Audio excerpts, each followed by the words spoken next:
va sobre la respuesta inmune. Lo que está modificando es a la respuesta inmune. Y un ejemplo es este que digo del interferón.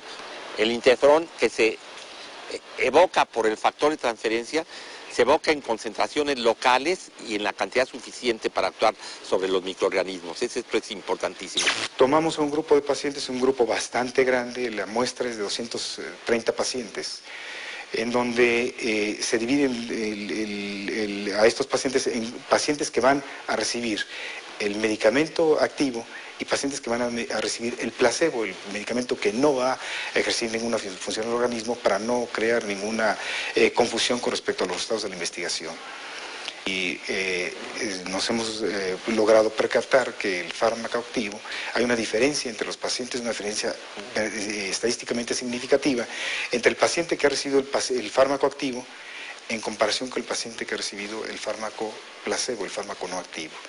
De tal manera que estamos logrando demostrar con ello que el paciente diabético que está inmunocomprometido y que va a ser sometido a un procedimiento quirúrgico tan importante como es una cirugía cardiotorácica, queda protegido realmente con el uso de este tipo de factor.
Por oncólogos, por otro tipo de especialistas y las personas que hacemos investigación básica, hemos podido hacer varios protocolos en enfermedades, sobre todo infecciosas. En el caso de enfermedades de humanos, específicamente en enfermedades causadas por virus como el herpes zóster, tiene efectos muy impresionantes porque disminuye en las primeras horas después de su administración el dolor, que es un punto cardinal de esta enfermedad, y además permite que el paciente mate o elimina las células infectadas con el virus más rápidamente. En otras enfermedades donde hemos visto que funciona muy bien, que es una enfermedad que no es infecciosa, son las alergias. Es el caso contrario cuando estamos enfermos. Tenemos muy elevada la respuesta inmune y lo que hace el factor es modularla a que llegue a su normalidad.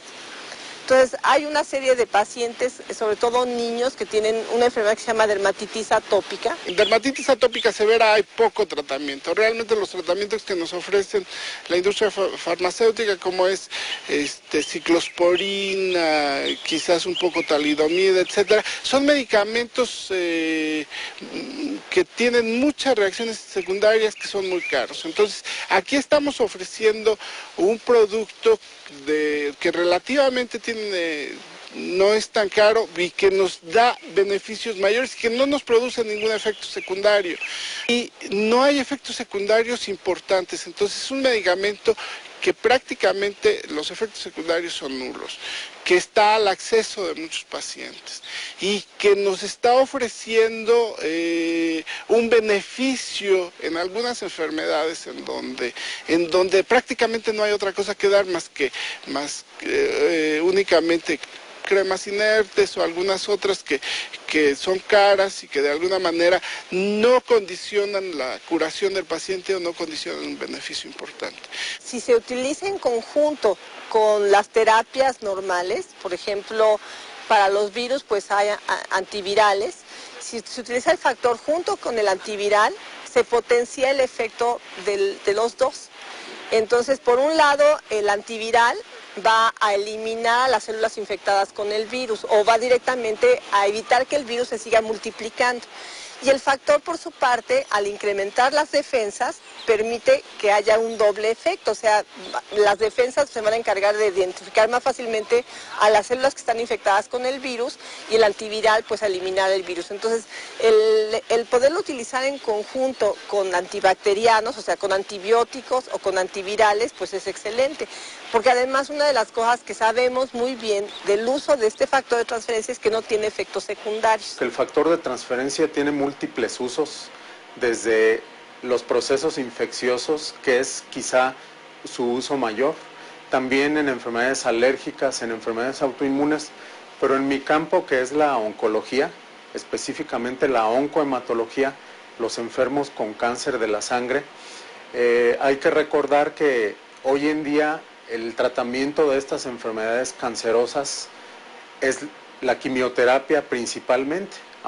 Desafortunadamente, los tratamientos quimioterápicos, cuando se administran a dosis elevadas, producen muchas complicaciones en este tipo de enfermos, como por ejemplo infecciones, hemorragia y algunas otras más.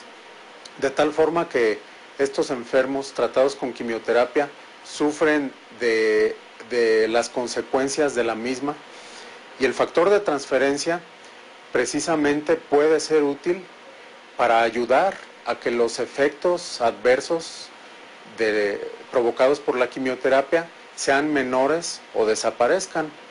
En mi área existen ya medicamentos específicos para disminuir las consecuencias, los efectos adversos de la quimioterapia.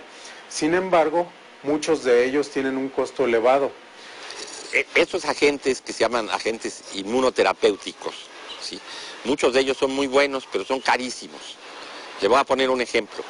La inyección de un anticuerpo monoclonal, es un anticuerpo específico para un tipo de cáncer que son los linfocitos B, cuando se vuelven cancerosos, que producen los anticuerpos, linfocitos B.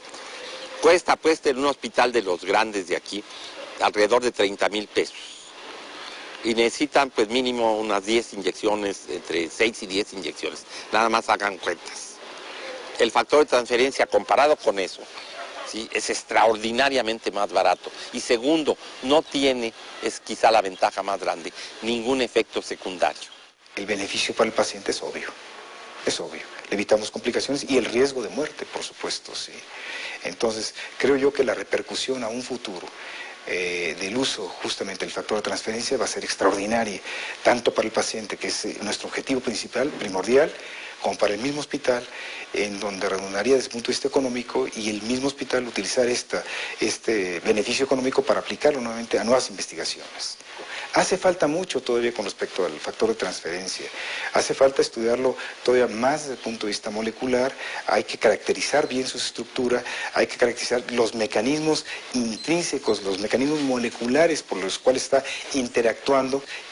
Entonces, la investigación es muy amplia todavía. Desde el punto de vista molecular hace falta mucho todavía. Desde el punto de vista clínico, creo que hay mucho que hacer, hay mucho camino que recorrer.